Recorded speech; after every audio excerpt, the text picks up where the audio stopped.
Joe Biden making his first trip to the Arab world since becoming U.S. president, a visit that could be key to his own political survival.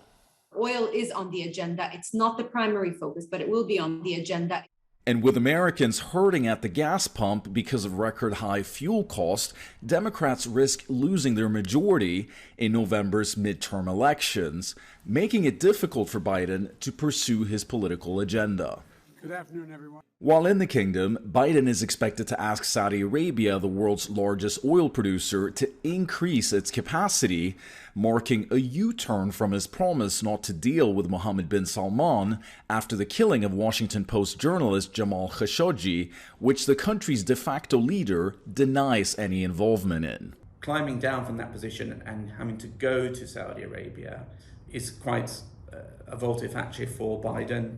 But convincing the Saudis, or the UAE for that matter, to use up all their spare oil capacity could prove an uphill battle. We might see a small increase of production coming from Saudi Arabia and the UAE, but it won't be this massive number maybe some US officials are expecting. Well, as soon as any announcement is made by Saudi Arabia with regards to its own oil output or with regards to OPEC's quotas, then we should see an almost overnight impact.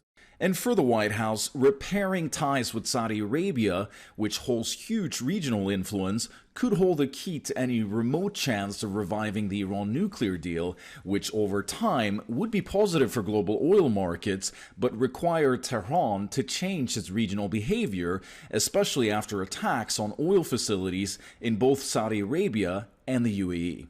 The Iran deal is not something that's progressing. I imagine maybe some Gulf officials would like for the US to come out there and say it's dead, it's off the table, but that would also mean that the US needs to escalate action against Iran. And I imagine that Biden during this time doesn't want any kind of move to escalate tension with Iran. Another topic likely to dominate Biden's trip, building on the Trump-era Abraham Accords, which saw several Arab nations normalize ties with Israel, a move the kingdom, at least so far, has resisted.